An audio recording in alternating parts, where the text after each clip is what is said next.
race, as well as 3 out of 5 poles in 1985. As Indy 500 champion and defending first Cleveland Grand Prix champion, your mission, if you should decide to accept it, is to take your Miller American March and defend your title, putting an end to the Andretti reign. And Mr. Sullivan, there's one catch. There will be over 25 other cars trying to stop you. Good luck, Mr. Sullivan. This tape will self-destruct in 10 seconds.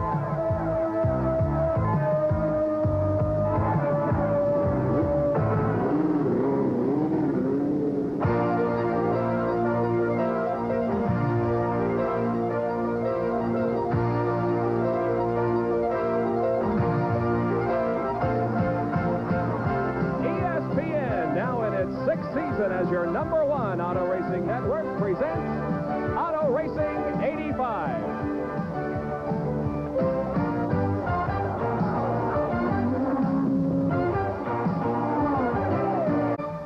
From downtown Cleveland, Ohio, on the shores of Lake Erie, we welcome you to Burke Lakefront Airport and the Budweiser Cleveland 500. Partly cloudy skies here this afternoon. It's rather breezy, but the weatherman says no rain. Good afternoon, everybody. I'm Bob Jenkins, along with Larry Newber. The 1985 CART PPG IndyCar World Series so far, Mario Andretti and Danny Sullivan. Mario with 3 out of 5 wins, and of course, Danny Sullivan, the winner of the Indianapolis 500. Well, it really has seemed like mission impossible sometimes this year. You know, Mario has only been beaten once this year when he has been on the track at the end of the race, and that was at the Indianapolis 500, and Sullivan had to execute that perfect spin to do it. But Mario has been very fast, and again this week, even though he's not the fastest qualifier, everybody's saying, this is the guy we got to beat. Neither Mario Andretti nor Danny Sullivan on the pole for today's race. That distinction goes to Bobby Rahal. The question is this Rahal's weekend?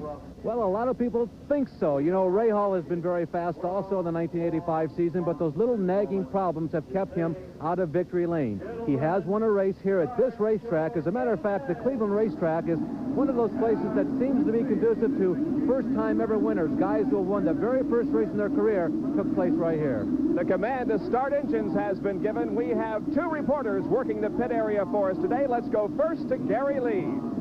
Thank you, Bob, and good afternoon. It was 1 year ago today that this color scheme, the red, white, and blue of the Domino Pizza Hot One, drove into victory lane. The driver last year was Danny Sullivan. The driver this year is Al Unser Jr.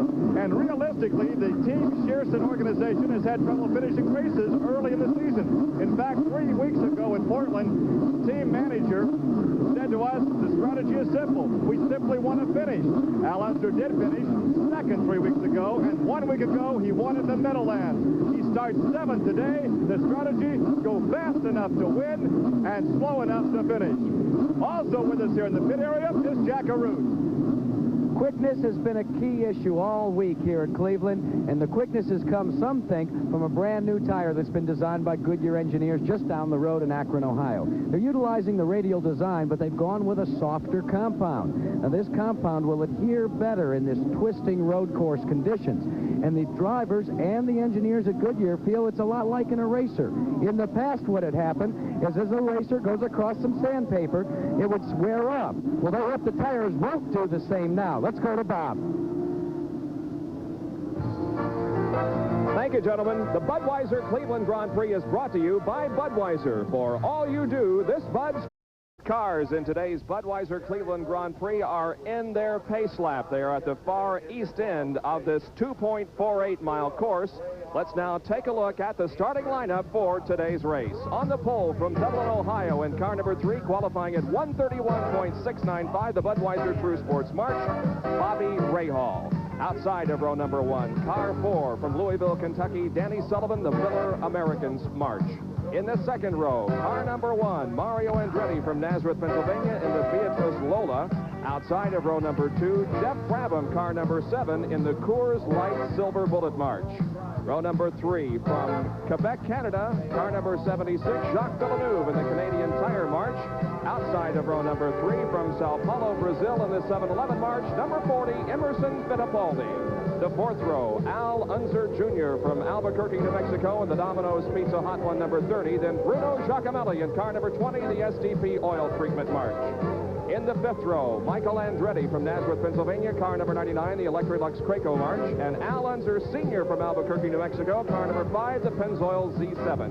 In the 6th row, Kevin Cogan from Redondo Beach, California, the number 18 Craco Wolf Systems March. Outside of row number 6, Jose Legarza from Mexico City in the 55 Schaefer Machinist Union March. In the 7th row, car number 22, Raul Boisel from Brazil in the Break Free March. Outside of row number 7, car number 61 from Heartland, Wisconsin, formerly from Holland, Ari Leyendijk in the Provimi Lola. The 8th row has Roberto Guerrero and John Paul Jr. Row number 9 consists of Tom Sneva and Jeff Wood. In the 10th row will be Pancho Carter, car number 6, and Michael Rowe in 71. The 11th row, Howdy Holmes in car number 33 and Jim Crawford in 34. The 12th row, Bill Whittington in car number 12 and Scott Brayton in 37. The 13th row has Johnny Rutherford in car 21 and Dennis Firestone in 36. And in row number 14 is Randy DeMeyer, car number 57, and Chet Phillip in 38. Well, Bob, this is an airport. It's an active airport, but I suggest that it really is kind of an interesting course, particularly for the spectators, because here's a road course they can see all the way around. A guy that's had his problems the last 2 races, crashing in both of them during the race in Portland and during practice for the Meadowlands, but he's back this week, Roberto Guerrero. Well, Bob, Roberto finished 5th here at Cleveland last year. I wouldn't exactly say he has fire in his eyes this week, but he really wants to make retribution. He's missed 2 races, or he's missed being around at the finish at 2 races because of crashes. He does well normally on a road course, and he'd really like to perform here today. There's the field moving through turn number 9 at the far east end of the road course. This is their second pace lap, and we could be going green here in just a few minutes. 28 cars make up the starting field. Actually, 24 qualified, and the final 4 were added on as a promoter's option, including Johnny Rutherford. Well, Bob, even that it is a airport, which means you have to have very smooth runways. For Indy cars, this is a rough course. It's something the crews are going to be watching today.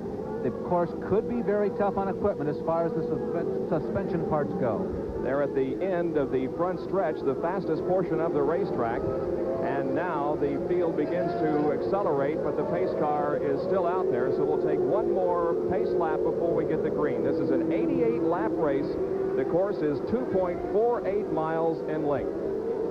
We anticipate a minimum of 2 pit stops and maybe, just maybe, 3 pit stops. We really don't know. We're right on the cutting edge, so to speak, of the pit stop distances. The cars can go from fuel load to fuel load. And everybody says, hey, we'd like to do this on 2. We're going to start out with that intention, but it may take 3. Well, we described the track for you here just a little bit. As we indicated, 2.48 miles in length. There are 8 right-hand turns and 4 left-hand turns.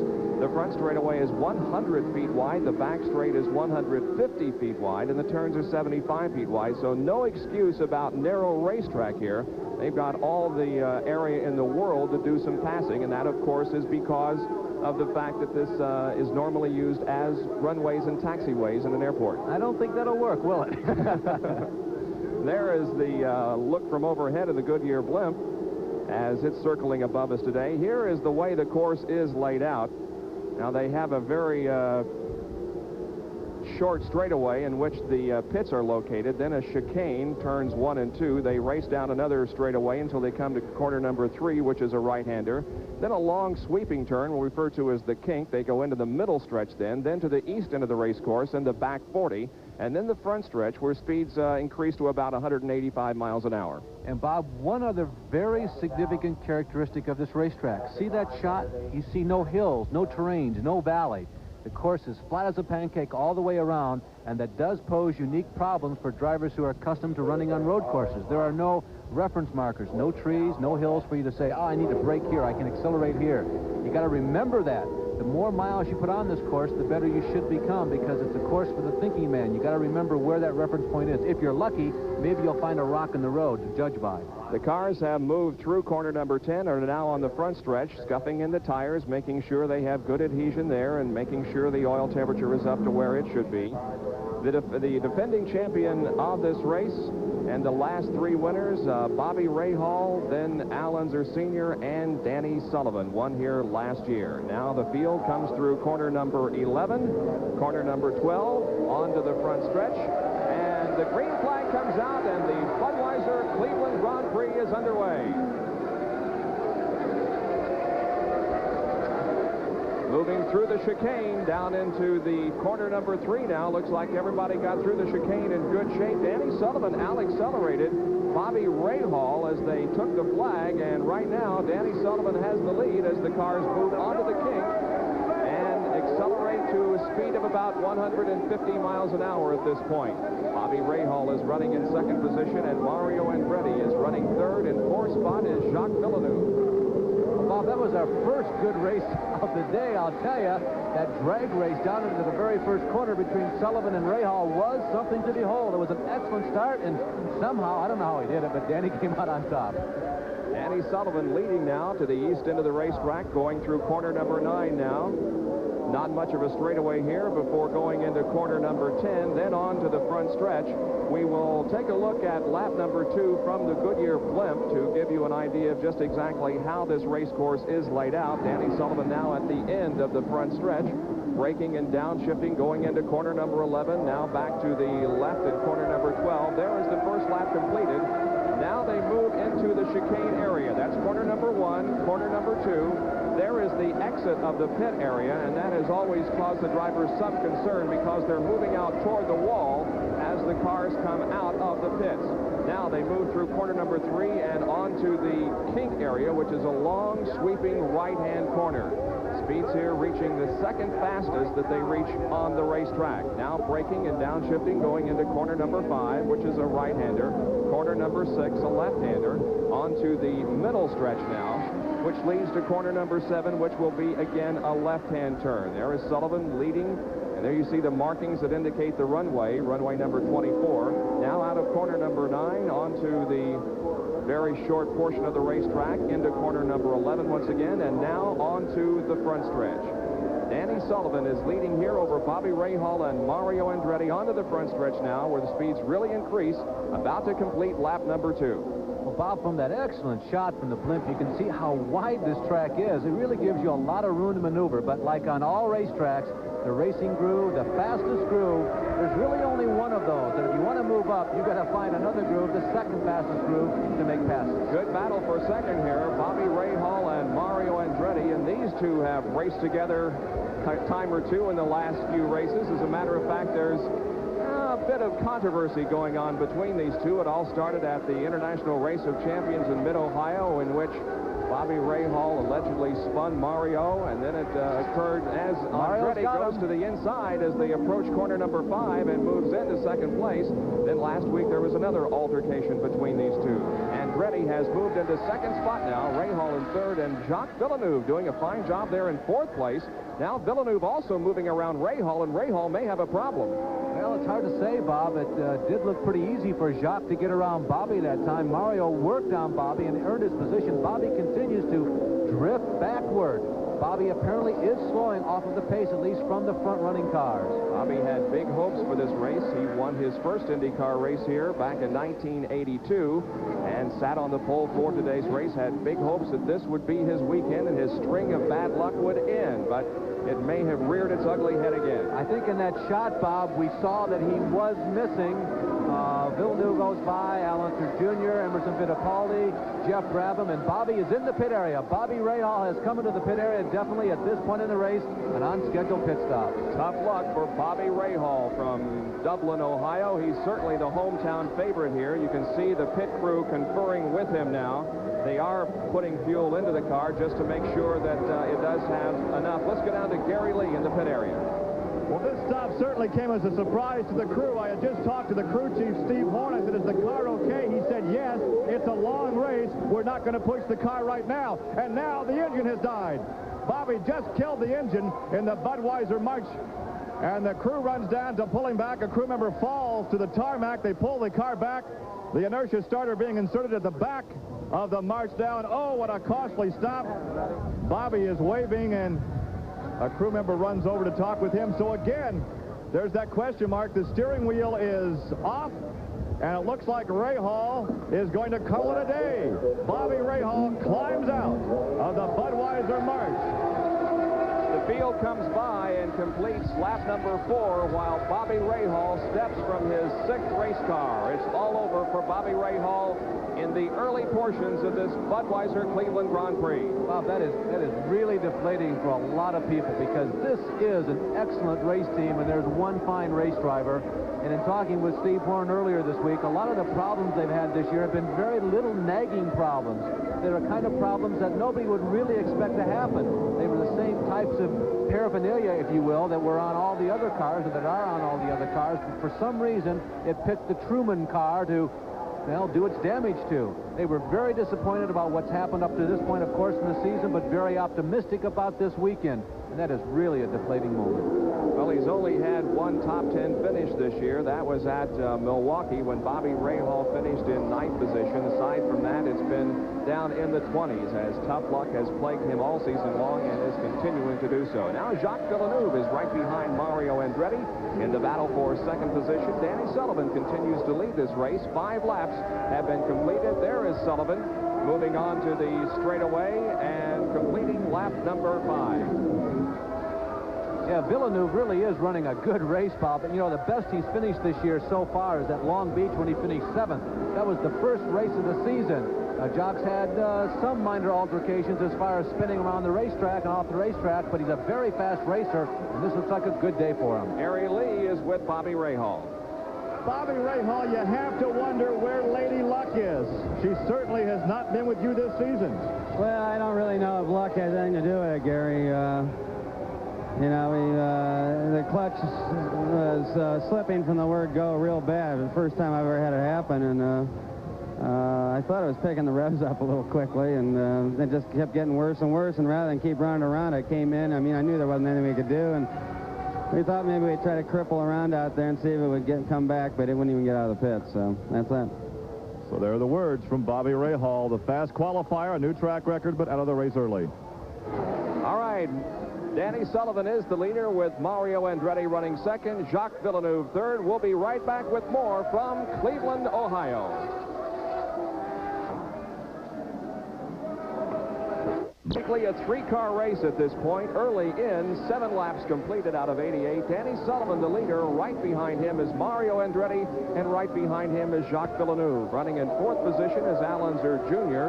Then in 5th spot is Emerson Fittipaldi, followed by Jeff Brabham and Ari Luyendyk. But these first 3 cars are running right together on the racetrack. Let's go down to Gary Lee.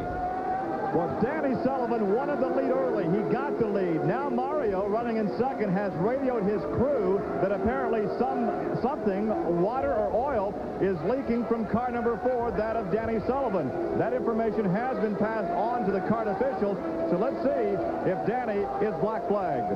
Well, we were told that, and we have been watching the situation. But right now, we don't see any spray coming from that car. We'll continue to keep our eyes on it. Look at the battle for 2nd as they go to each side of Chet Phillip to lap him. And Jacques Villeneuve has the advantage. But look at Mario going high on the racetrack between turns 8 and 9 to grab back 2nd position. Good battle here. Danny Sullivan, because those two had to back off a little bit to pass Chet Phillip and lap him. Danny Sullivan has lengthened his advantage just a little bit. Well, Andretti certainly didn't waste any time getting back around Jacques. I think he wants to follow Danny. This is the first consecutive lap that he's done that. First consecutive, well, working on his 2nd consecutive, but looks like Andretti's going to park there for just a bit. Danny Sullivan from Louisville, Kentucky, the winner of the Indianapolis 500. We asked him about the pressures of being the favorite. Danny, now that seriously you are an accepted favorite every time you come to the racetrack, is that an advantage or a disadvantage? Oh, I don't know whether it really works either way. It's nice to be considered a favorite, and I guess it's a little better for Miller because we get a little bit more publicity, but I think everybody's, you know, just trying just as hard every week to compete, and I don't think it works one way or the other, really, for me. Sometimes the pressure's off, sometimes it's on. Just when Penske organization's always on. Danny Sullivan, the leader here at Cleveland in the first 9 laps of this Budweiser Cleveland Grand Prix. Back in 4th position, a pretty good battle shaping up between... Andretti, I think, has taken the lead, and Sullivan is slowed, Bob. Sullivan is slowing dramatically here on the front stretch.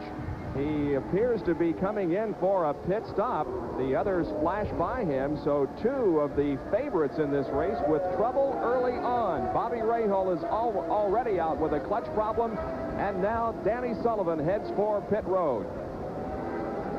All of a sudden, that car just seemed to slow dramatically as it came off of corner number 10. Let's go down to Jack Arute.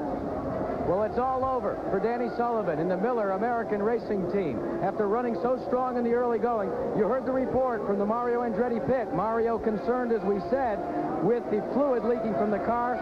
Well, Derek Walker just turned around after being radioed from Danny Sullivan that it was all over. He took the slice across his neck, kind of that signifying that it was all over, that there's a problem. So it looks as if it's an early afternoon for Danny Sullivan, Roger Penske, and the entire Miller American team. So a third-place finish at Long Beach to open the season, then a win at Indianapolis, then a fourth at Milwaukee. But since then, things have not gone well for Danny Sullivan. He was 27th at Portland. He was 18th last weekend at the Meadowlands, and now he retires early from competition here at Cleveland.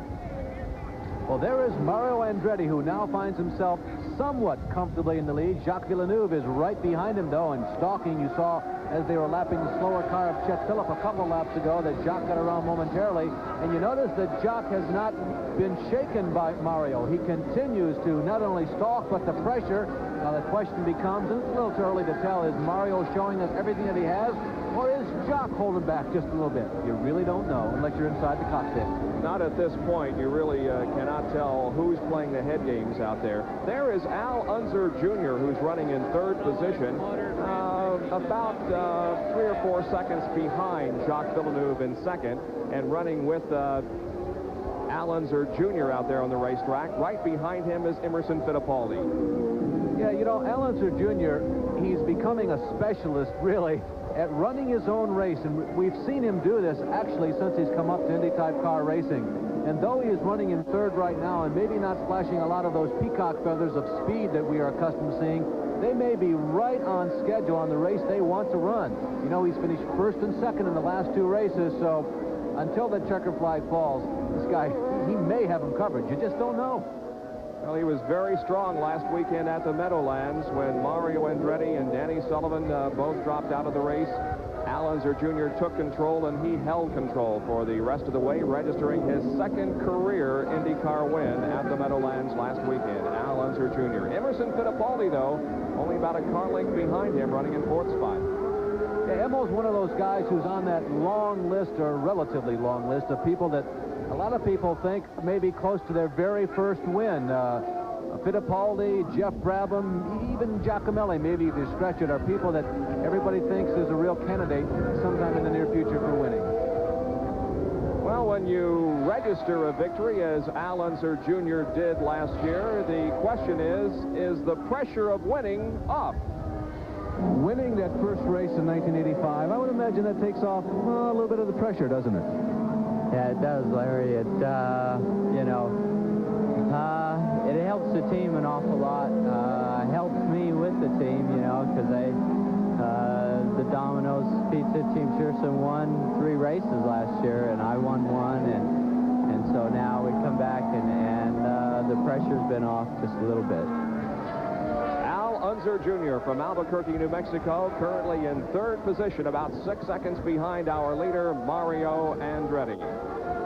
There you see Al Unser Jr. running with Emerson Fittipaldi. In the pits is the number 57 of Randy Lanier. We'll be right back.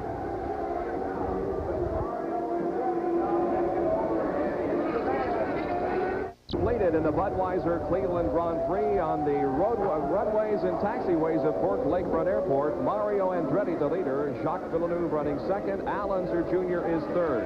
Running in fourth spot is Emerson Fittipaldi, then Jeff Brabham and Arie Luyendyk in sixth place. Let's go to Jack Arute. I'm with Danny Sullivan, who ran so quick in the early going, and then it just stopped. Danny, what was the problem? It looks like we had some sort of a gearbox problem. Of course, it's a little early to tell until they pull it all apart, and it's unfair to blame one thing, but we just lost the gearbox coming onto the straightaway down there at turn 9. That was that. You were so very quick, right off the drop of the green flag. You went to the front and really went after it. What's it like for the driver when it's all over so darn early in the afternoon? Very, very frustrating, and you know, a little bit earlier than beer time than I wanted. But the frustrating part is that we've been talking about, at Portland, we were going so strong, and then at the Meadowlands to just back off and be a little bit more conservative. And I was running way under the pace that if I had to push the car. And that's what's so frustrating. And then something goes and breaks, and we were being so gentle and careful and trying not to extend the lead where it was pushing the car too much. Just one of those things. Let me tell you, guys, he did so gently through the early going, he hadn't even worked up a sweat. Let's go back up to you. All right. Well, our condolences to Danny Sullivan, but there will be a next race. I didn't know Danny Andretti to win it. I didn't know Danny Sullivan ever worked up a sweat. I don't think I've ever seen him in that condition. Well, we are right on Lake Erie here. They're about 100 yards from the actual lake itself. That creates some safety concerns, and Jack Arute takes a closer look. There's a difference between probability and possibility. Here at the Cleveland Lakefront Airport that's made into a road racing course, there is a possibility that hopefully will never become a probability. There's about 100 yards that separate the racing surface from Lake Erie itself. And should, under the wildest circumstances, a car get off the road racing course, slide across the grass, and hurdle the concrete retaining barrier, it could literally dump itself into the lake. Now, Steve Edwards, the director of safety for CART, explains that there are already in place some operations and procedures to tend to that possibility. Jack, as you can see, the race line on the course actually brings the cars in a direct line with the lakefront and also in close proximity, as you pointed out. And because of that, we've had to take some procedures here. We have the Cleveland Police dive boat at the ready out here at all times. The water in this area is about 19 feet deep, and our program is basically that if a car does go into the water, whether it's because it's a wheel over wheel or it clears the barrier for some reason, the divers will go down immediately and try to locate the car. Hopefully, if the driver hasn't been compromised in any way, he'll already have freed himself from the cockpit and come to the surface. If for some reason he hasn't been able to do that and we have to do an extrication, we have a procedure in place where I'll suit up, I'll put on some dive gear, and I'll go down. Living in Florida, I get a lot of practice at that. And we will back a wrecker up here with a snatch block on it. We'll take a cable down and we'll drag the car out while that extrication procedure is underway. So we are prepared if, in fact, it should happen here. Now, if the driver has come out of the car, though, you still have to get him to the ambulance from the boat. The divers go in the water, and then what happens after that, Steve? Well, the divers will go in the water, and we'll be here with both of our Horton safety vehicles as well as our Horton medical unit, and I'll go in the water, too. We'll bring him out. The physicians will be here in attendance. We'll put him in our medical unit, and we'll treat whatever problems he may have at that time. So it's obvious to see that the procedures hopefully will never have to be used. But the thing that's most important is it's always better to be safe than to be sorry. Well, in the previous 3 races here on the lakefront, we have never had a car even coming close to going into the lake, and let's hope we never see it. We look at the first 2 positions, Mario Andretti being bothered, if you will, by Jacques Villeneuve. Jacques has been on Mario's tail for the last 18 laps, as a matter of fact. 18 laps have been completed here in this race. Well, there's been an interesting little struggle going on for 6th position on back. Arie Luyendyk started in 14th position in this race in the Provimeville Dutch Streets number 61. There he is right there. And he had moved his, and Arie getting a little bit out of shape there, coming around turn number 1, I believe there was, or turn number 3. He had moved to as high as 6th position, but he's recently been passed by Michael Andretti in car number 99. There you see Michael.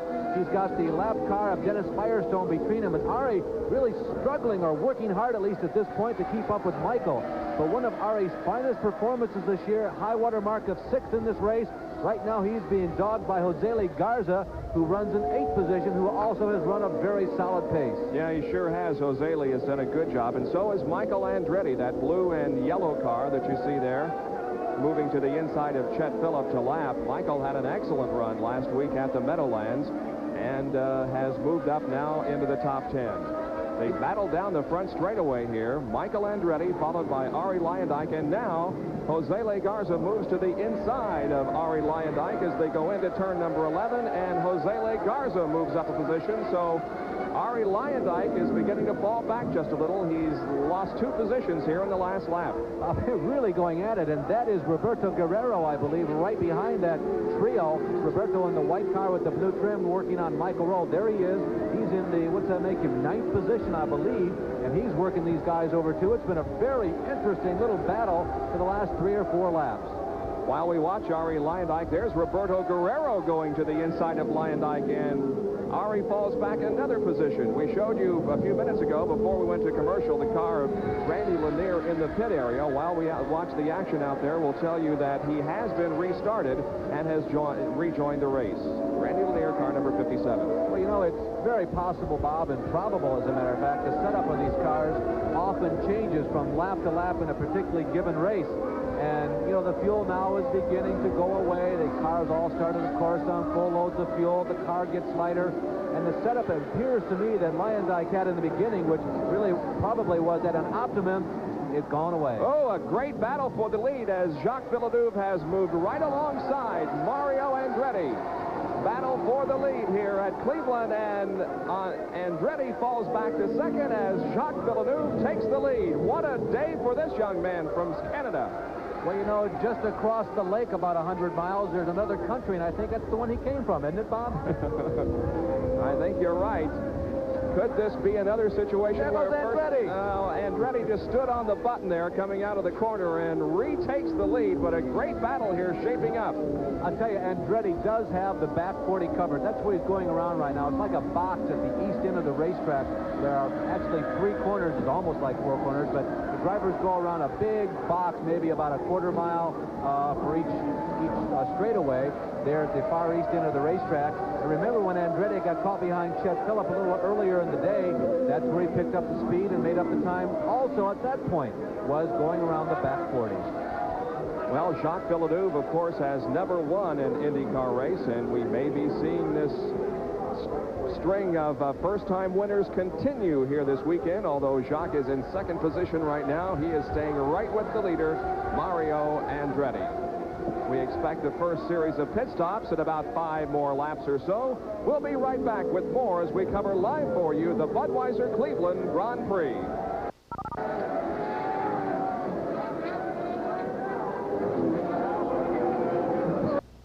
Through the 4th of August, ESPN presents over 35 hours of competition from the United States Olympic Committee's National Sports Festival. The 6th edition of this event showcases America's best amateur athletes, nearly 3,000 expected to compete. Join us the 26th of July through the 4th of August for the National Sports Festival.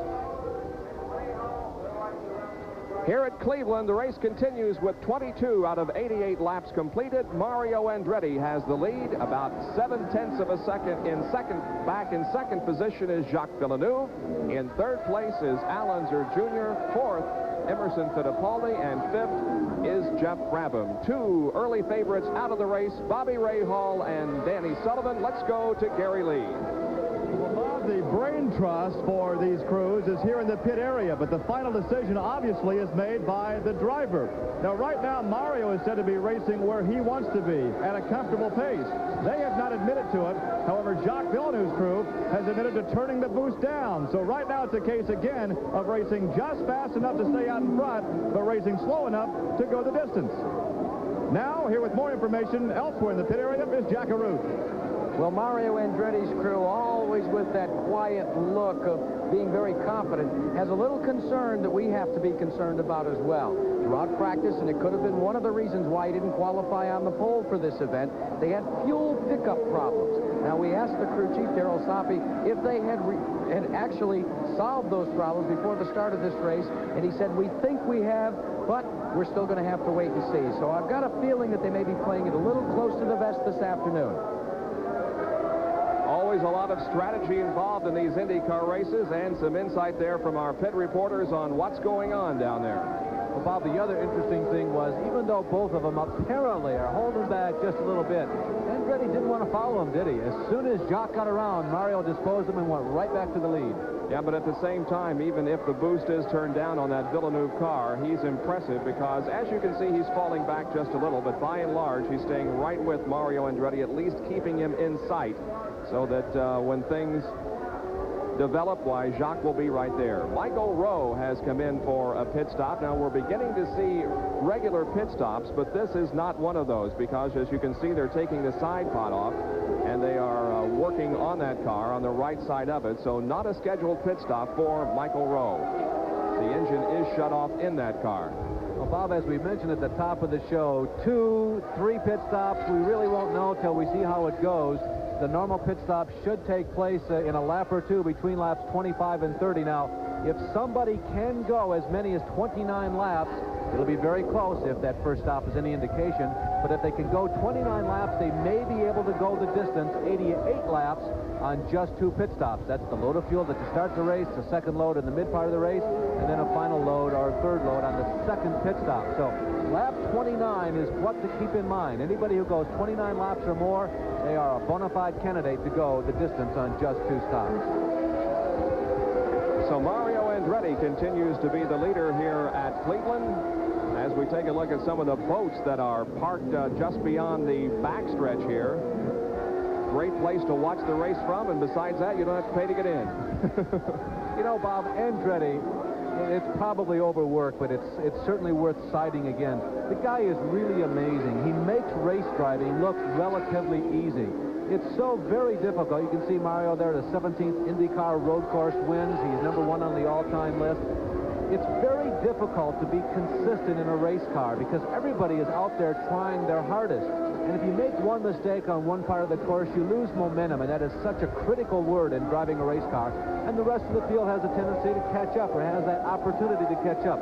But Andretti, week after week, race after race, lap after lap, he just goes out there and cranks them off. Now, sometimes he looks a little spectacular, but he's still very steady. He is really amazing that a guy can go out week after week and perform like this. Yeah, he really is an amazing guy. Last weekend at the Meadowlands, when he had that little incident with Bobby Rahal, and you know, it's just one of those racing accidents. But it seems like it's something like that takes Andretti out of a race nowadays. Aside from running into a problem on the racetrack, the car has stood up well all year, and naturally Mario has been up front. Well, as we said at the top of the show, only once this year has he not won a race that he finished, and that was at Indianapolis.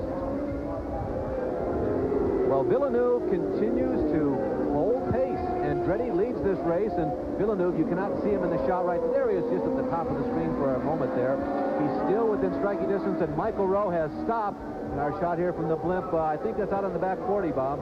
Well, Michael Rowe, of course, was in for a pit stop. We showed you that. They were making some kind of adjustment, and he went back out there on the track, but has stalled.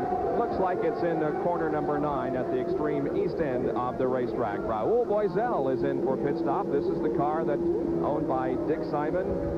Boesel has performed well in his races this year on the CART PPG IndyCar World Series. Quick pit stop, and Boesel is back out there in competition. That's lap 27, so probably planned real quickly here, as quick as we can.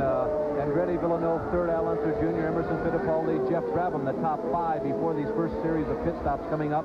Michael Andretti 6th, Jose Lee Garza, then Roberto Guerrero, Arie Luyendyk, Bruno Giacomelli, Al Unser Sr., Tom Sneva.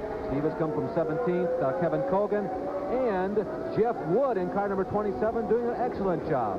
And there is Bruno Giacomelli, who's come in for a pit stop. They're changing the rubber on the right rear of the car. Al Unser Sr. is also in for a stop in that bright yellow Penske car. That car down off the jacks, and now moving back out onto the racetrack, as is Bruno Giacomelli. And Jimmy Crawford has come in, the Scotsman who lives in Lee Summit, Missouri. He says he's found a home there. There's Howdy Holmes. He's pulled in, and that blue and white car near the top of your screen. And I think that's Jacques Villeneuve who's in the pits now. I think you're right. Indeed, it is Jacques Villeneuve. Here's Gary Lee. It's over the wall. They're changing at least 3 tires as Larry Curry and company go to work on Jacques Villeneuve. They're planning to make only 2 pit stops today. They're very happy with the fuel consumption. Larry Curry said they can for the distance, but only 2 stops. The only tire that remains on from the start is the right front. They top off 40 gallons of pit wall, a shot of water, and he's away in 21.7 seconds. Not a bad stop for Jacques Villeneuve. He blasts back out there on the racetrack. About a 20.7-second pit stop for him. And now we see if Mario Andretti will be coming in for a stop. There is the number 99 Michael Andretti in, changing rubber on that car. And here is Scott Brayton, it appears, stalled on the race course. Yeah, maybe that's a fuel problem. Just a guess, but that's on the long straightaway. That's the last flat spot, the last straightaway before you go into the pits. You know, because this racetrack is so flat, you can't really push the fuel. If you run out of gas or run out of methanol alcohol somewhere on the racetrack, chances are good you won't get around because there's nowhere to coast. Well, they'll have to bring one of the safety vehicles out now and get that car off the racetrack. Mario Andretti stays out there, however, about to complete. He has just completed, as a matter of fact, lap number 29, moving through corner number 3 now.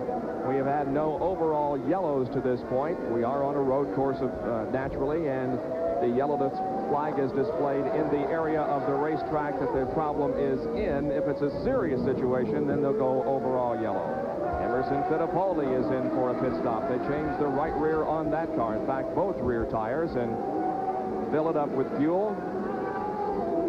Well, Bob, you know, this pit stop, this fuel consumption situation, Fittipaldi and Andretti are the only two, and Emo really fighting that thing like a fucking bronco getting out of the pit lane there, but that's routine, I guess, for a former two-time world champion. Anyway, back to this fuel consumption thing as Emo checks his mirrors and goes back into the fray. Fittipaldi and Andretti are the only two guys who have really shown the ability to go the distance on 2 loads of fuel. Now, everybody else may have come in as a precautionary measure, cut it short by 1 or 2 laps, and maybe in checking their fuel consumption rate, they can assure themselves that they're going to go the distance. But I remind you that only Fittipaldi and Andretti have proven it by going 29 or 30 laps. Everybody else looks like they might be cutting it short.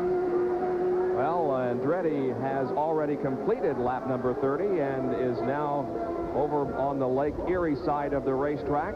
So he's going to complete at least 31 laps before he comes in for a pit stop. We get confirmation that the number 37 car of Scott Brayton off of the course between turns 9 and 10.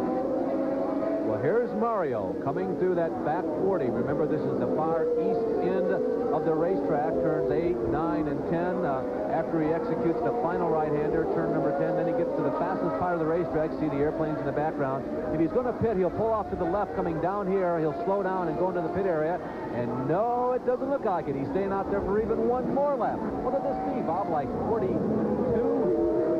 Well, this will be, he's completing lap number 31 now. 31, so, 32 this time around.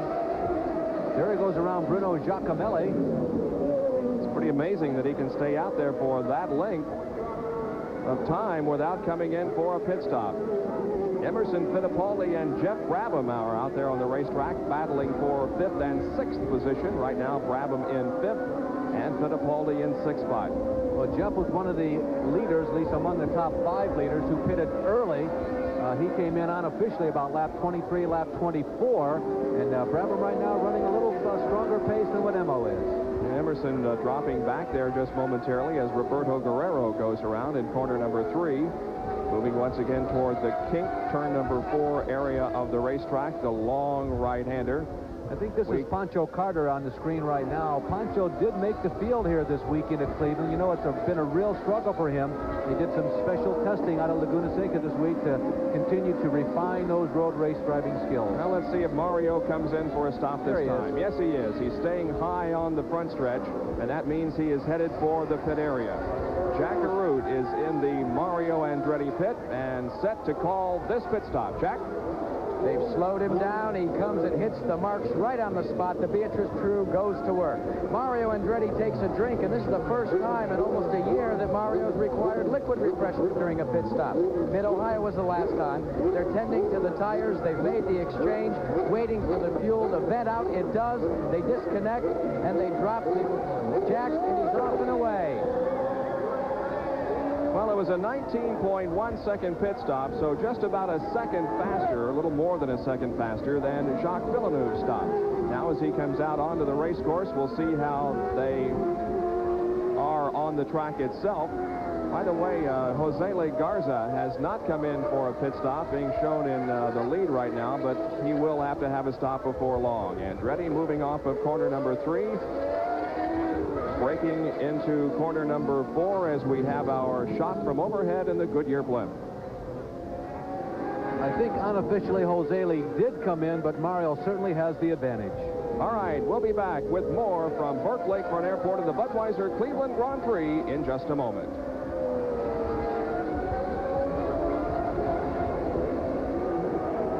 Enterprise from Pompano Beach, Florida. At the controls this afternoon, Pat Henry from Parsons, West Virginia. What a great view of Burke Lakefront Airport here in Cleveland, where today the Budweiser Grand Prix is being conducted. And what a tremendous event this is for the city of Cleveland. Great response from the public here and from the local news media. It's really a thrill to come to Cleveland and see this Grand Prix every year. The top 6 at this point: Mario Andretti, the leader. Jacques Villeneuve running in 2nd position, about 18 seconds behind. Jeff Brabham is 3rd, about 23 seconds behind. In 4th position is Emerson Fittipaldi. 5th spot is Al Unser Jr. Jose Legarza has made his pit stop and comes out in 6th spot.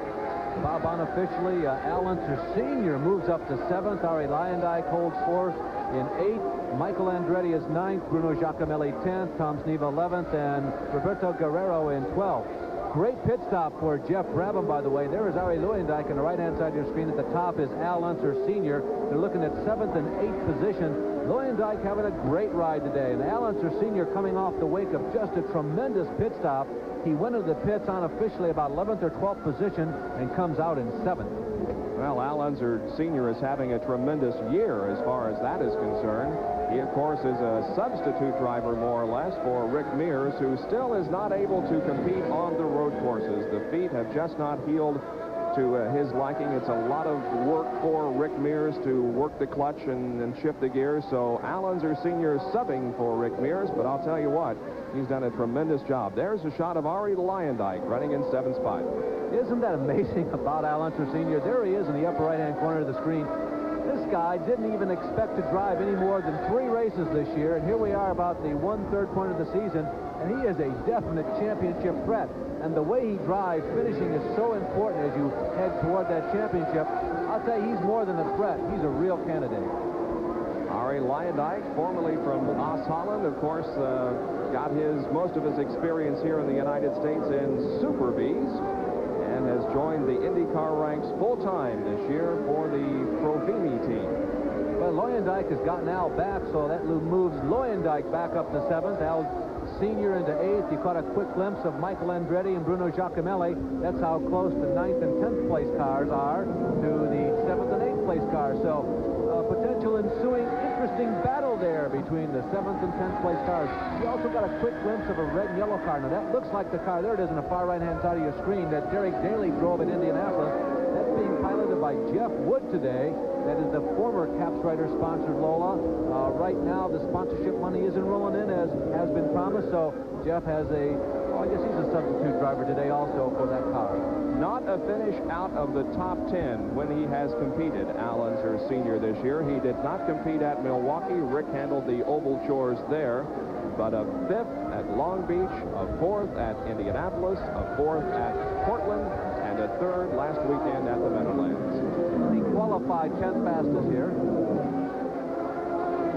And a little bit earlier, we had an opportunity to talk to Al Unser Sr.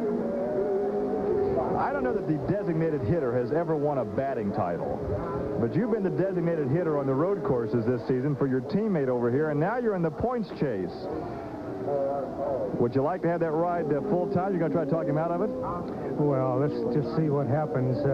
When he's ready to come back, I would rather have him have the car, because it's not good to take somebody's place like that, especially somebody as bad as he is. Did he say bad as he is? Oh, he couldn't have said that. No. Obviously, a little bit of tongue-in-cheek there. Both of them are very gracious about the situation. It's very much a wait-and-see attitude on both behalf of Rick as well as Al Unser Sr., and they're both saying, well, let's see how it goes. But, the period of that subject is, of course, that the Penske team can easily field 3 cars if it wants to. Saw briefly there the Scott Brayton car, which has been moved behind the barrier, and your speculation was correct, Larry. Brayton did run out of fuel just literally feet from the entrance to the pits, but nevertheless, that car is off into the grass now and out of the race. Yeah, the other thing about this road course, this course here at Cleveland, it's not particularly safe to go out and retrieve a car. Now, all he did, if our reports are right, is run out of gas. And under normal circumstances, maybe you could go out and the safety crews could retrieve the car. But because of the layout here, it's just not safe to do that. So it might be an abbreviated day for the man who holds the 1-lap track record at the Indianapolis Motor Speedway. 38 laps are completed. 88 will make up this Budweiser Cleveland Grand Prix IndyCar race. And the leader is Mario Andretti. Running in second position is Jacques Villeneuve. Separation between first and second, just about 12 seconds now, as Andretti had just a little bit better pit stop than did Jacques Villeneuve, and he had built up a little bit of a lead besides that. In third position now is car number 7, driven by Jeff Brabham. There we continue to watch Al Unser Sr., who is running in 8th position. Now ESPN and CART present a track fact.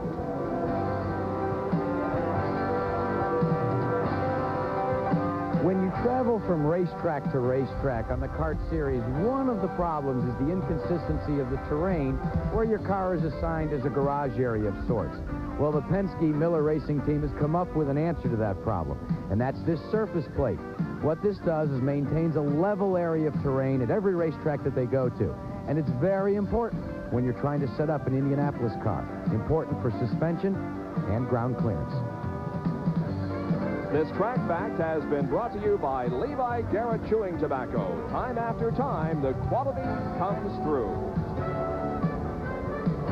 So at Cleveland, the leader is Mario Andretti, followed by Villeneuve, Brabham, Unser, and Fittipaldi. We'll be back in just a moment.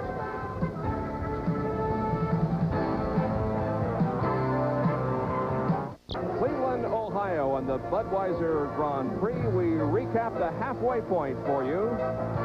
Bobby Rahal was the pole sitter in this race at 131.695, breaking the previous track record by about 5 miles an hour. Outside of row number 1 was Danny Sullivan, the Indianapolis 500 winner for 1985. Unfortunately, though, it was an early out for both of those cars. The average speed of 124.991 miles an hour at the halfway point. We have had 3 leaders and 3 lead changes. Danny Sullivan led laps 1 through 9, then Mario Andretti 10 through 44. Out of the race so far, Bobby Rahal, Danny Sullivan, Scott Brayton out. So is Bill Whittington, Michael Rowe, and Jeff Wood. All of those retirees in the first half of this race. Now, the top 10 as we have them. Mario Andretti leading. Jacques Villeneuve running second, about 13 seconds behind now. Jeff Brabham is third. Al Unser Jr. fourth. Emerson Fittipaldi fifth. 6 through 10, Ari Luyendyk, Jose Legarza, Al Unser Sr., Michael Andretti, and Bruno Giacomelli. This Coney mid-race recap has been brought to you by Coney, makers of shock absorbers and suspension kits for all performance cars. Coney, proven superior. Racing during the month of August. 11 big events scheduled for you here in the United States. Larry and I and Jack and Gary concerned mostly with the NASCAR Sparkplug 400, the Busch 500, Darlington 500, also the IndyCar races at Pocono and also at Elkhart Lake. But overseas, the Austrian Grand Prix and the Dutch Grand Prix will headline our Formula One coverage with Jackie Stewart. Bob, we certainly do believe it is among the most complete on television, and without a doubt, we certainly have more races than anybody else. Mario Andretti is the leader here, and the battle for 5th, 6th, and 7th out there involving Ari Luyendyk, Jeff Brabham, and the number 55 of Jose Legarza. There is Brabham and Garza right there. And there you see this line as they move to the east end of the race course. Well, it's a little confusing from that angle because they're moving through slower traffic. I think that's John Paul Jr. They're trying to tiptoe the way around.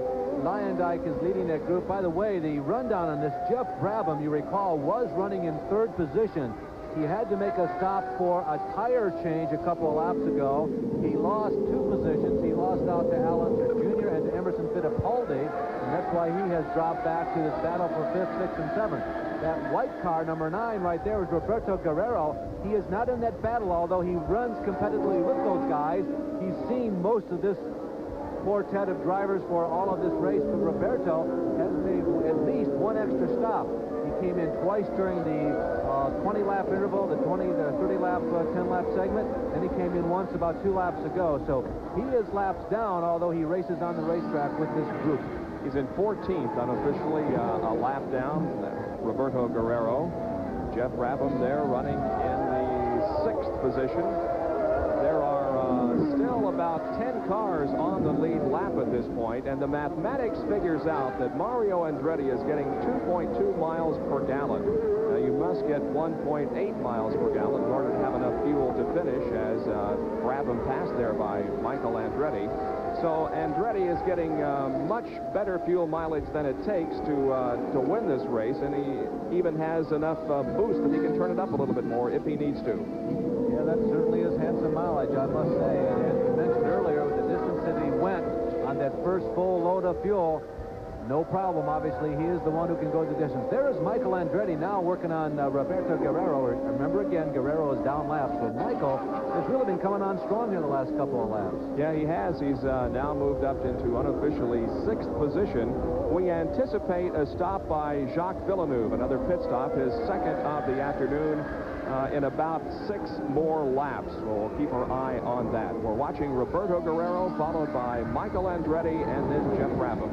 Andretti moving to the inside of Guerrero in corner number 11 and 12, and Andretti passes easily in corner number 12, and now Jeff Brabham moving to the abreast inside. on the front stretch. Oh, momentarily there. Now they all move into single file formation, though, to go into corners 1 and 2, so no problem. Yeah, like we said at Portland, you can't go through chicanes 2 abreast. Now the IndyCar drivers do it now and then, but you can't do it, right?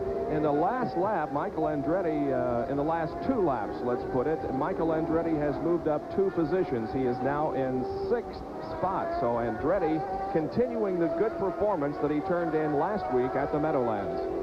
And there you saw just how close the pleasure boats can get to parts of this course as they watch this battle with you for positions from 5th on back, and it's been a good one. These guys have been together all race long. It's been clean, it's been fast, and it's been very interesting. Well, here on the front stretch, last lap, we had 3 cars crossing the finish line side by side, and the question was everybody going to make it through corners 1 and 2? And they did. Sure, no problem, right?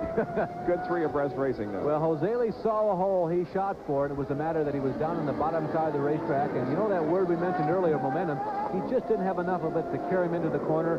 Jeff held his line and went through very smoothly. Michael Andretti running in 6th position, and Jeff Brabham back in 7th. In 8th spot is the number 55 of Jose Lee Garza. There they are coming down the straightaway here out of corner number 2. Right behind them is Al Unser Sr. He also is on the same lap, so that is 6th, 7th, 8th, and 9th.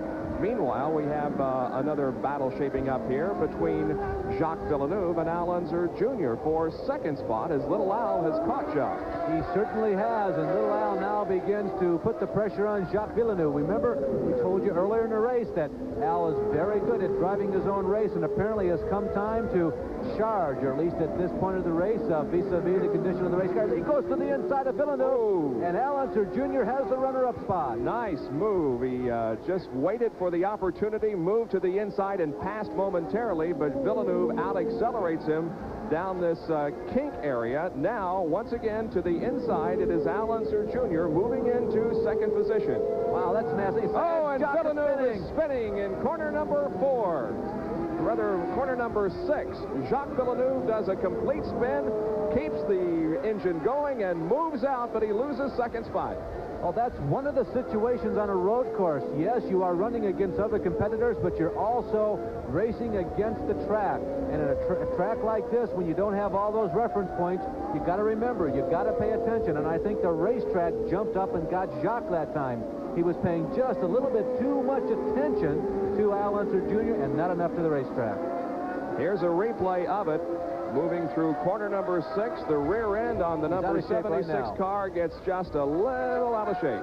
Well, that's one of the advantages to running a track like this. He can spin all the way around. He's got a little room to maneuver, a little bit of room to get out of shape, drop her back down on the first and pull away and take off like nothing happened. Nobody was watching, right? Only us. Yes. Tom Sneva has also spun and stalled on the race course, asking for some assistance from the corner workers and from the kart officials so that he can get restarted. Tom Sneva stalled on the race course with 56 laps completed now, and now Al Unser Jr. with about a 14-second deficit trying to catch up with Mario Andretti. We'll be right back with more from Cleveland.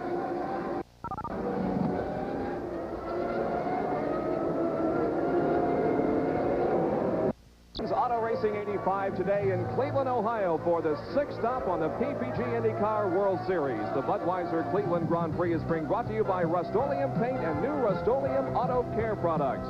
Nobody fights rust like Rust-Oleum. And by Goodyear, makers of the high-performance radial, the Eagle. And by Pennzoil Motor Oil, quality protection. Ask for it. With 59 laps completed in the Budweiser Cleveland Grand Prix, the leader is Mario Andretti with a 22nd lead over Al Unser Jr. Emerson Fittipaldi is third. Ari Luyendyk is fourth. Jeff Brabham is in fifth. In sixth position is Jose Legarza, and sixth, although he is falling back, Jacques Villeneuve. Now, Villeneuve ran second, spun, and he has been dropping back since then. We expect him in for a pit stop at any moment. Those 7 cars on the lead lap. In 8th position, a lap down, is Al Unser Sr., then the number 99 of Michael Andretti and Bruno Giacomelli. And we understand that the number 76 up, Villeneuve, is in the pit area. Yeah, Bobby came in after that spin because undoubtedly the tires were flat-spotted. He feels very racy, very fast, so he wanted to get back up to speed. But he came in approximately on lap number 58, which may have been too soon. He may be cutting it too short on the other end here for that second load of fuel to carry him to the end of the race. Now, the point to keep in mind here is about lap 60, 61. If most people can go 60 or 61 laps, they probably can go the rest of the distance in this race on this next load of fuel. Let's go to Jack Arute, who has some observations on Mario Andretti's outstanding performance so far. Well, the one thing that they've already determined down here in the Beatrice team, that in 2 laps they're going to pit for what should be the final time. They've already elected. They figured out their fuel mileage, and their fuel consumption is at 2.2 miles per gallon. So they feel that if they can go 2 more laps, they can go the distance and make it on 2 pit stops. So that's the word from the Beatrice crew, and that would make them a little bit stronger than the rest of the competition because Al Unser Jr. has already been in and out of the pits. Yeah, it would certainly put them in a very advantageous position as far as pit stops are concerned. We'll continue to watch that situation. Andretti has been leading this race since lap number 10. Bob, is that fair? I mean, can you be the fastest car plus get the best fuel mileage too? Well, that seems to be the situation here. It certainly does. I tell you, that really is incredible that he can be that fast, be that smooth, but still also be getting what appears to us up here to be the best mileage of everybody out there. At least he's tying for the best because he's gone more laps than anybody else on both loads of the fuel so far in this race.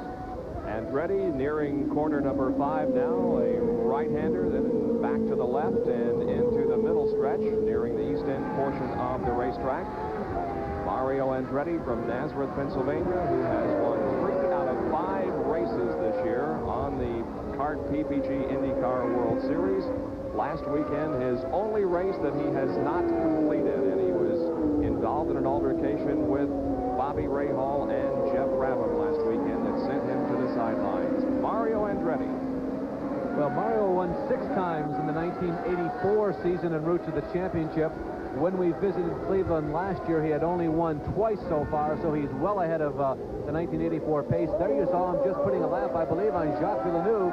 And even though Villeneuve has pitted, admitted now he has more fuel than Mario, which makes the car much heavier, Villeneuve seems to be significantly off the pace that he was setting, just about 5 laps earlier when he was in that little tussle there with Al Unser Jr. He has fallen a lap down. That means that we now have 6 cars on the lead lap. Mario Andretti, 45 years of age. He is by far and away the leader in the point standings so far this year. Last year here at Cleveland, he dropped out with an ignition problem and was given a 21st finishing position. Today is his 257th IndyCar start. I don't think I've driven a store that many times. He's been in that many IndyCar races. And as far as wins are concerned, he has a 63% winning percentage on the ovals and a 37% winning percentage on the road courses. Not bad. We're anticipating a pit stop by Andretti soon. Will it be this lap? You can see the crew is waiting for him. They are poised. Dennis Firestone does come in for the stop, but Mario Andretti stays out there and completes lap number 6 63, so he'll go at least 64 laps before he comes in for a stop. I don't know, Bob. I'll tell you, these guys obviously know much better than I do, particularly Mario. He's been driving race cars since before I started driving cars, but with this size of lead, I don't know that I'd push it. They've already established the fact that they can go the distance on the next load of fuel, so I think I would have had a tendency to come in and pit that time around, but they normally know best, but I'll really be shocked if they choose to not come in this time, because this will be lap number 64, more than enough to go the rest of the distance. They, of course, have all kinds of calculators determining the fuel mileage, and, of course, there always is the red light that comes on indicating that the car is low on fuel. But Mario Andretti is still staying out there, and the crew, once again, waiting for Mario to come in. We'll see if it happens this lap. Well, right now he's nearing the east end of the racetrack. Oh, he's around the east end already. He's coming around already down the front stretch, and now he's pitting this time. All right, Mario Andretti into the pits for his second scheduled stop of the afternoon. Let's see how things go. Here's Jack Arute. Well, now, one of the key things that the crew will do, and they've determined already, they're not going to take a full load of fuel. They're going to go with a time stop, just take enough to go the distance. The reason for this is the continuing possible problem of fuel pickup. They've determined that that occurs when it goes down too low. They've taken the full fuel load. They're off and away in 18.8 seconds. Poetry in motion, the only way to describe that. Just total coordination on everyone's part. That may have been the checkered flag. I'm not sure. We have about 45 minutes of racing to go, but things are pretty good right now. Yeah, anything can happen, of course. Something can go wrong with the car, and, of course, there's always a possibility of an off-road excursion. But for right now, Mario Andretti is the dominant force here at Cleveland. Back with more after these messages.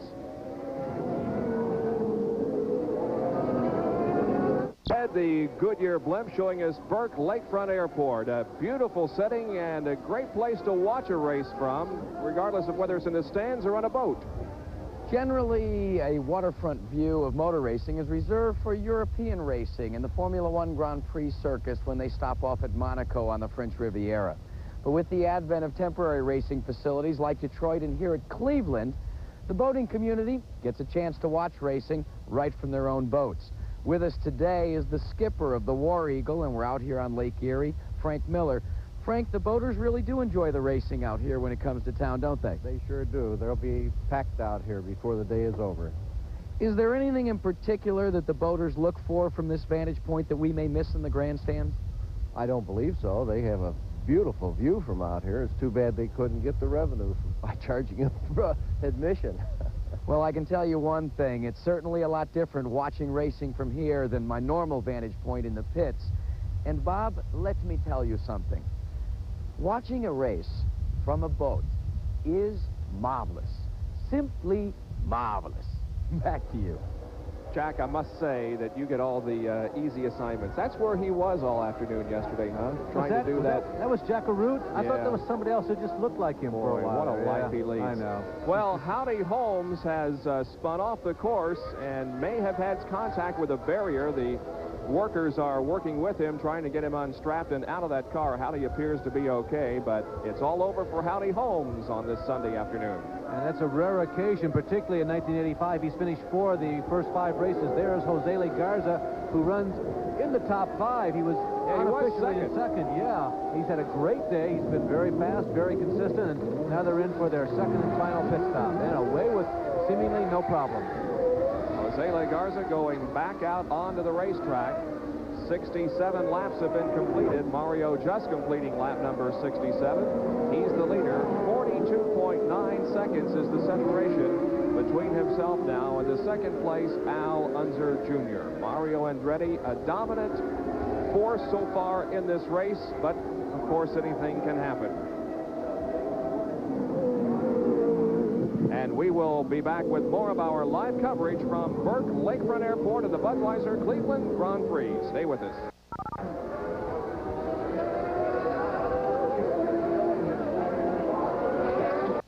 Just jumped out of his car. He's sitting on the barrier near turn number 2. There was a huge puff of smoke that came from that car as he crossed the finish line, and he just simply parked the car in turn number 2. He's out, he's okay, but Dennis Firestone is the most recent retiree. Now let's take a look at the 1985 finishes. Mario Andretti has won 3 times and has 4 top 5 finishes. Fittipaldi hasn't won a race, but has been in the top 5 3 times. Al Unser Sr. has not won, but has been in the top 5 4 times. Sullivan is a winner this year and 3 top 5 finishes, and Al Unser Jr., the winner most recently at the Meadowlands, and 2 top 5 finishes. The point standings in the battle for the PPG Cup, Mario Andretti with 82, far ahead of Emerson Fittipaldi in second place with 51. Al Unser Sr. is third with 48, then Danny Sullivan with 47, and Al Unser Jr. fifth. Sixth position, Tom Sneva, then Roberto Guerrero, Kevin Kogan, Michael Andretti, and 10th in the point standings with 16, Jim Crawford. By the way, if Mario Andretti can win this race here this afternoon, he'll pick up the lion's share of the purse and make about $49,000 for his efforts here today. Andretti, the leader, with about a 45-second lead now on Al Unser Jr. There are 6 cars in the lead lap. Jose Legarza, because of that most recent pit stop, is now in 7th position a lap down. In 6th is Arie Luyendyk. 5th is Al Unser Sr. 4th is Jacques Villeneuve. 3rd is Jeff Brabham, and in 2nd position is Al Unser Jr. Well, Andretti is working his way through top 10 cars, putting laps on them. There he went around Arie Luyendyk. Just an update on some of the other people running near the top, by the way, as we watch Andretti. He's that bright red car, of course. Emerson Fittipaldi's car has sounded like a very sick popcorn popper the last couple times by here on the front stretch. It's not funny to Emo because he's had a nice solid top 5 going all day, but it doesn't sound like that car is going to finish. And Jeff Brabham, who had to make that premature pit stop, remember, has moved in on Al Unser Jr. As a matter of fact, as we talk about it, there they are. There's Al Unser Jr. And is that him? Has he gotten around Brabham?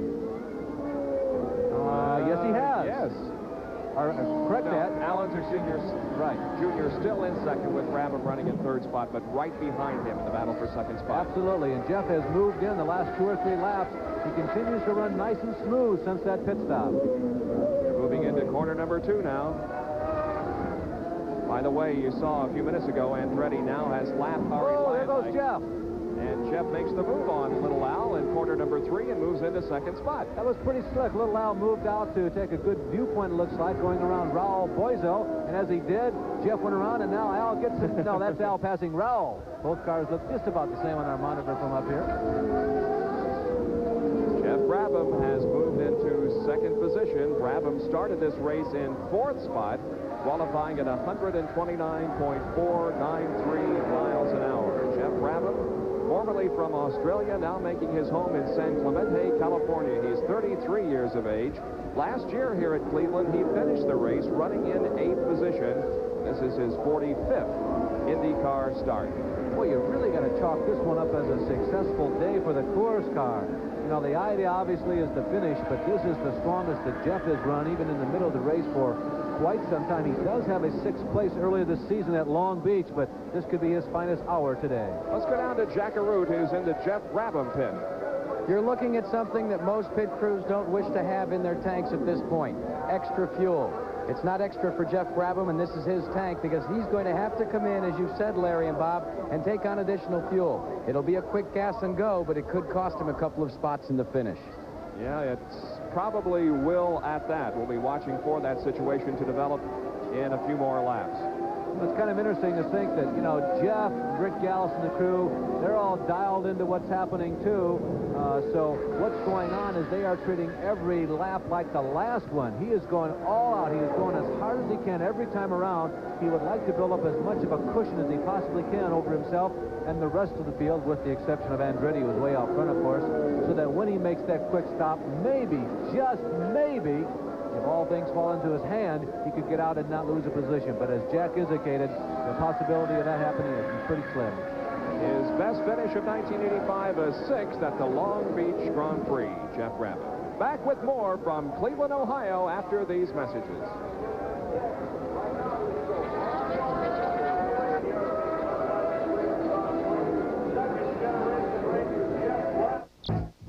He's Larry Nuber, Miller, Jack Arute, and Gary Lee back at Burke Lakefront Airport in Cleveland, Ohio for the Budweiser Cleveland Grand Prix. We're high atop the grandstand here near the start-finish line, and we hope you're enjoying our coverage of this race here this afternoon. We have 79 laps completed, so we have less than 10 to go, and Pancho Carter is getting a tow back to the pit area. He spun off the course down near turn number 10 and is being towed back to the pit area. Pancho Carter, the pole sitter for this year's Indy 500. Now the top five at this point. Mario Andretti, the leader, with a 40-second lead over Al Unser Jr. Jeff Brabham is third, Jacques Villeneuve fourth, and Al Unser Sr. is in fifth position. And those 5 cars are the only ones on the lead lap, and Mario is about to pass Al Unser Sr. Jeff Brabham, by the way, while we were taking care of some other business, has come in for that extra pit stop that we all anticipated. He got out of the pits about 10 seconds behind Al Unser Jr.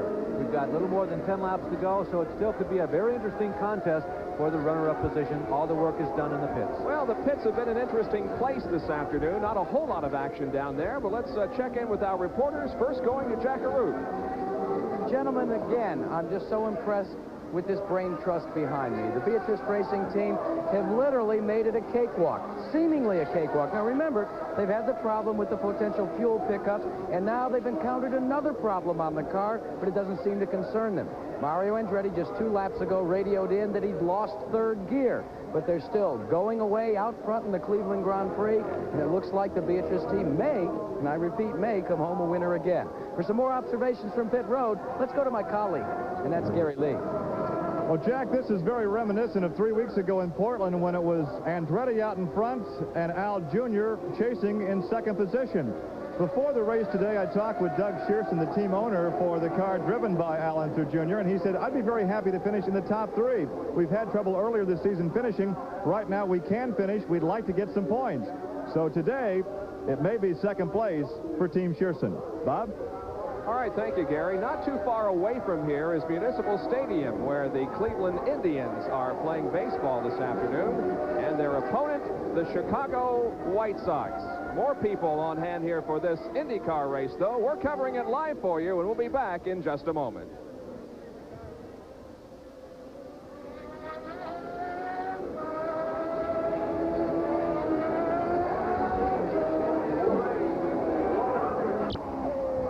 Big state.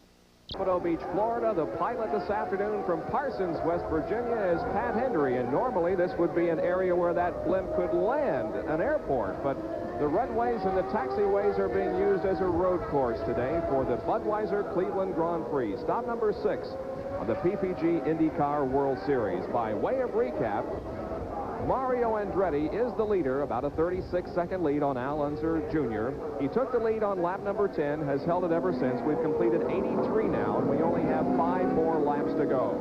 Bobby Rahal was the first out of the race with a clutch problem. Danny Sullivan dropped out shortly after that with a transmission problem. There have been no serious accidents during this race. A couple of drivers have spun off course, including Pancho Carter and Howdy Holmes, but it's been a very safe race to this point.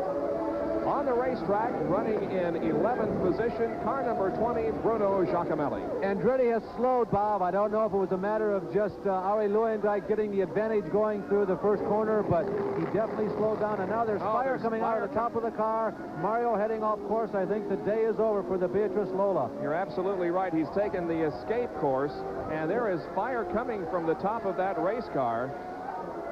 And he is pulled away from the fire truck. It is approaching him right now and will be there momentarily. It doesn't look like that Mario is in any danger whatsoever, but he is waving to the fire trucks to come and assist him and get the fire out. Mario Andretti's day is over, and he will not be the winner of the Budweiser Cleveland Grand Prix. Well, he had popped coming down the front stretch just as he was beginning to decelerate for turn number 1. It is on fire. Yeah, the burn is quite healthy at this point. It looked like it was right on the top of the block. It's not where you fill the fuel. It was right off the top of the engine compartment, so no way of knowing at this point exactly what happened. But it did make a noise, almost like a miniature explosion. Now we have an interesting situation that's developed here. Al Unser Jr. is the leader of this race, and there he is. However, we have been noticing in the last few laps Jeff Brabham closing in on him. The question is, does Jeff have enough time to catch him? The interval is about 5 seconds between Al Unser Jr. and Jeff Brabham, and now less than 4 laps to go. Bob, here is a very interesting scenario. With 10 laps to go, it was a 10-second difference. There you see Jeff. You saw Al Jr. go by about 4 seconds ago, as Bob indicated. Jeff is closing at a pace of 1 second per lap, but there's only, what, 4 or 5 to go. Well, this completes lap 85. Only so 3 to we go. got 3 to go, yeah.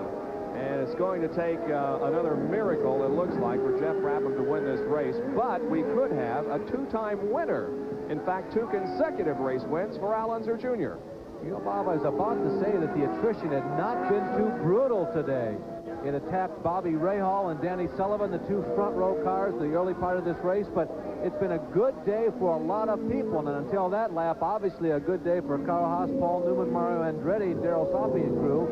But people like Jacques Villeneuve, Arie Luyendyk, Jose Garza, Michael Andretti, they've had good days today. There have been a number of teams that would chalk this one up as a success. And another very interesting finisher in this race is going to be Al Unser Sr. He has now moved up to 4th position, and his phenomenal season as a substitute driver continues. Not only has he moved up to 4th position, but just think how many points he stands to pick up. I'm telling you, the guy is more than just a candidate. He's a threat for the championship. We're talking about Al Unser Sr. He is, of course, a winner of this race. You saw the interval between 1st and 2nd position, and it looks like too healthy a one for Jeff Brabham to overcome. Yeah, I think Al Unser Jr. is going faster now. He must have gone to the downhill direction, you know, because the lap seemed to be going by much too fast for Jeff Brabham. But Brabham, boy, with that extra pit stop, just think that bad tire, apparently what he had was the difference between winning and losing today. Here's the problem that Mario Andretti ran into just as he crossed the start-finish line. A pop from the engine and fire coming from the top of the race car, and Mario used an escape route to pull the car off of the racetrack and retire from competition. And it didn't snuff out either until the emergency crews got over there. The car would not suck out its own fire. It needed help externally to get the flames out. So Mario Andretti led laps 10 through 84, but just after crossing the finish line for that lap, he dropped out, and Al Unser Jr. has gone into the lead and now is less than 2 laps from a victory. And Michael Andretti has ducked into the pits here late on. I'll bet you it's fuel. That's just a guess because he's been running in the top 10. He did stop for his 2 regular pit stops. Lap 28 and lap 49 make that lap 58. So this one was probably one they just missed their calculations by just a tad. Well, the white flag has come out, and this is the final lap of the race. Al Unser Jr. from Albuquerque, New Mexico, is about to win his 2nd consecutive IndyCar race. He is in turn number 6 now, on to the middle stretch. Less than a half lap to go now for Little Al.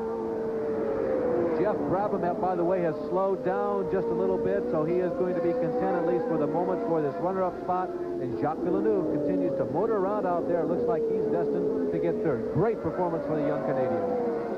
Well, it's going to be another Unser reunion in victory lane, it looks like, as son is going to win the race, and it looks like that dad is going to come in 4th position. Here comes Al Unser Jr. at the end of the front stretch. Now braking and downshifting into turn number 11. Turn number 12 crosses the finish line, and Al Unser Jr. wins. There's the winning pit crew for Al Unser Jr. and Jeff Brabham's Rick Gallus pit now looks for their driver to come through corner. Jeff is coasting. He is just coasting across the finish line, but does do so and winds up in 2nd spot.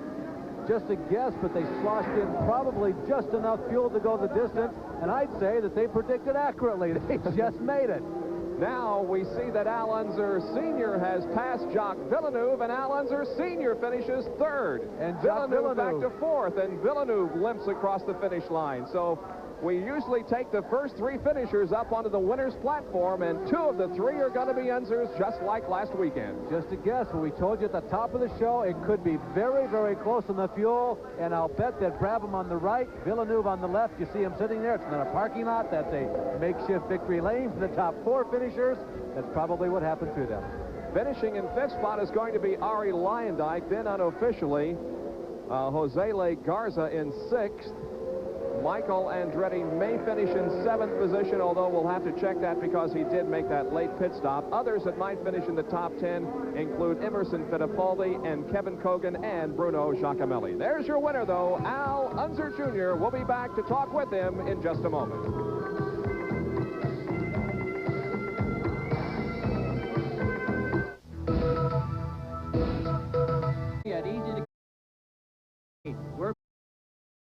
Lane, he's won the Budweiser Cleveland Grand Prix. Let's go to the winner's circle right now. All right, Doug. Al, congratulations. An incredible win. Your owner, Doug Shearson, as you pulled into victory lane, said, "I can't believe it," 2 in a row, and let out a war whoop.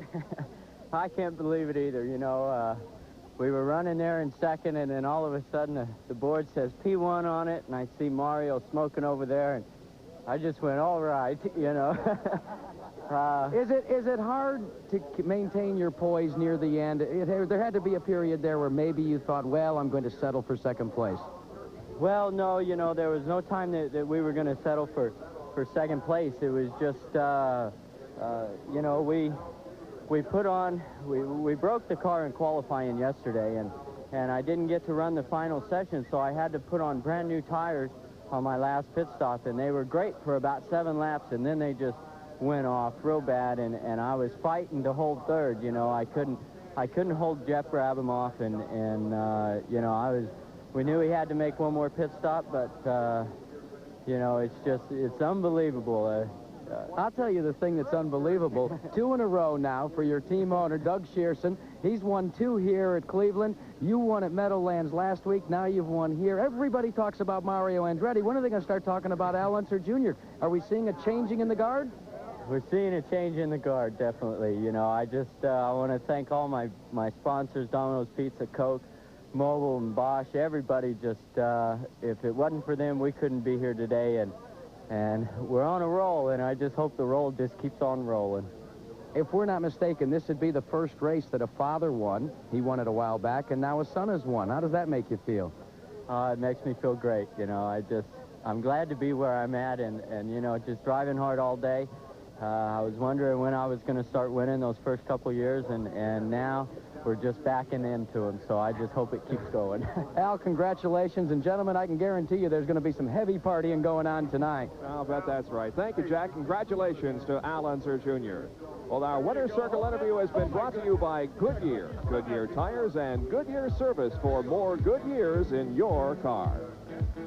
Now the crowd begins to file out here as the party boats continue to be in Lake Erie. We'll be right back with some post-race comments in a moment. Unser Jr., the winner here in Cleveland, finishing in 2nd position. A great show for Jeff Brabham. Let's go to Gary Lee. There is a smile, but it's misleading because there's also some frustration. I said, how many times have you finished 2nd? And you said, I don't want to think about it. Yeah, it's unfortunate. You know, the Coors Light Silver Bullet went well today, and I think if we just got a little bit better mileage, we would have won the race, because I think, you know, we passed out on the racetrack, but we had to make that 3rd stop, and it just, you know, just did us in. As we talked about yesterday, you're overdue. Congratulations on once again 2nd today. Good luck in the future. Okay, thank you. Still a smile on the face of Jeff Brabham. Bob? And Jeff finished about 14 seconds behind Al Unser Jr. here. And in 3rd spot was Al Unser Sr. 4th was Jacques Villeneuve. Back with more from Lakefront Airport in a moment.